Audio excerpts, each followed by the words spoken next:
I just finished the reviewing session with Professor Tarek Mir and Yejun. I'm going to get a really quick lunch with Yejun.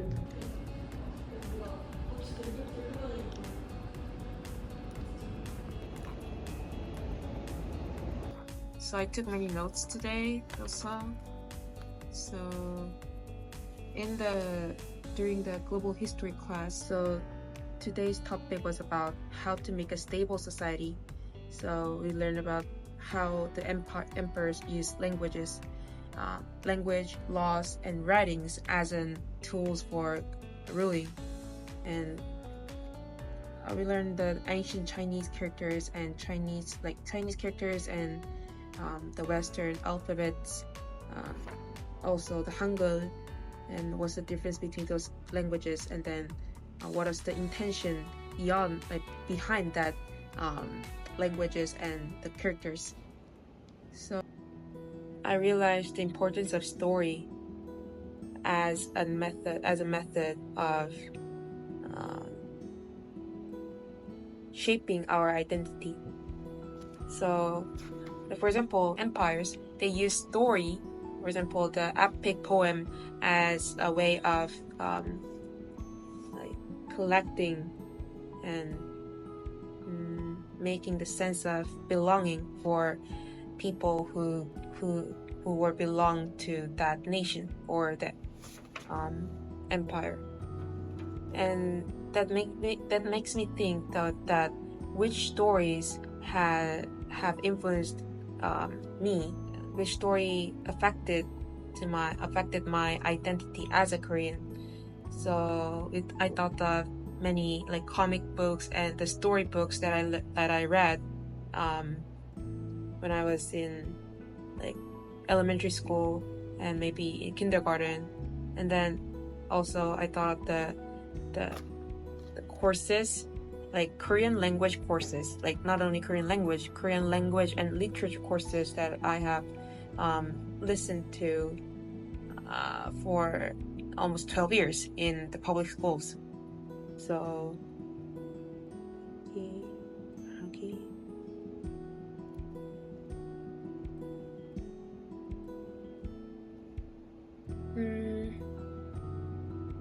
Yeah, so at the time I couldn't realize why I were learning that Korean literatures and Korean poems, all of that. And I'm finally realizing the meaning behind that curriculum and what was the intention or what might be the purpose of that curriculum.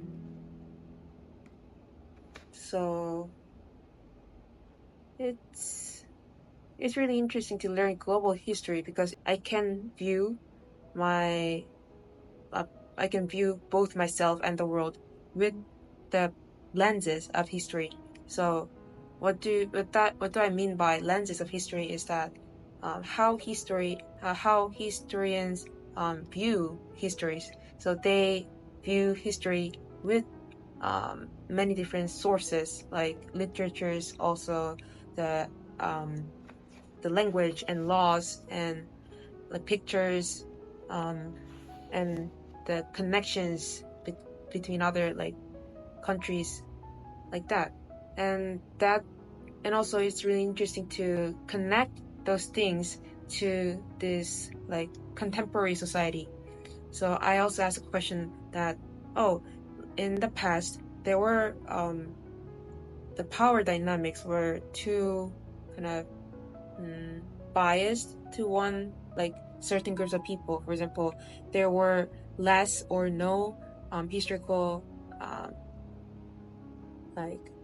resources that actually historians can access to, written by women or children at the time.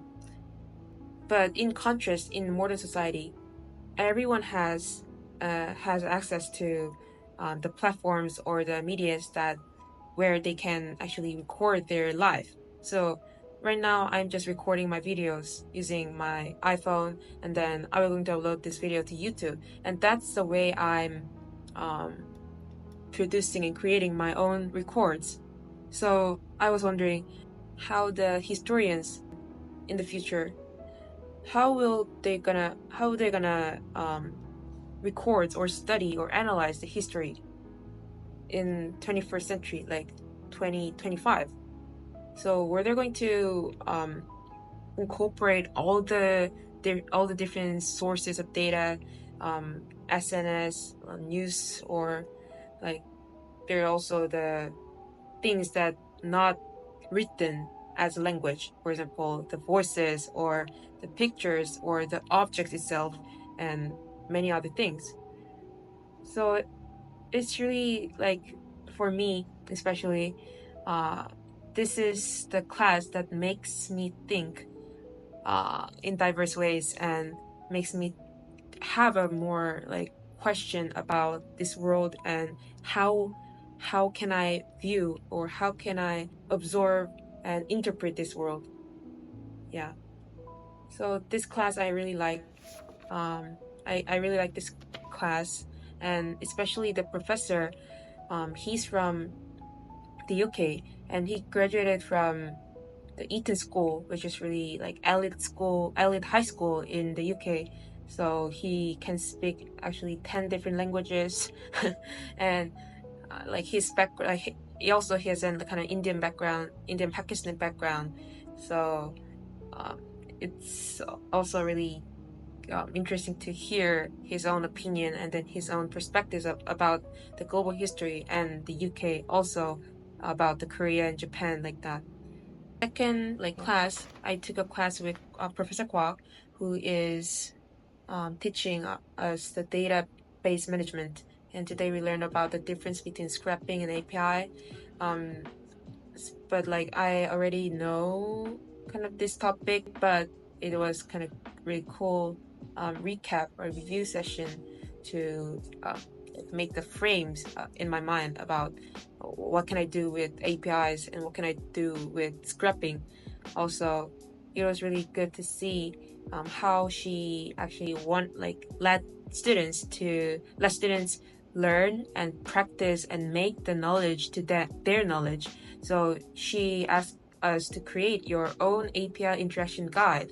So right now there are plenty of API interaction, API guidebooks in the internet, but it's kind of really hard for the beginners to read and interpret the guidelines.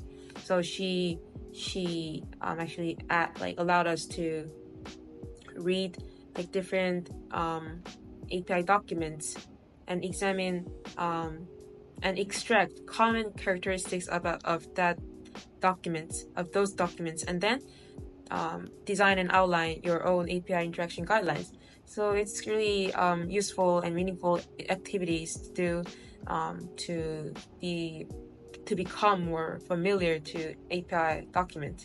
So it reminds me of the saying from Junso, like the Perplexity Korea campus strategies leader. So he mentioned the importance of getting the raw sources of data. So in his podcast he mentioned that we should not just rely on the knowledges or informations come from kind of newsletter or some kind of like podcast or something. So rather than we should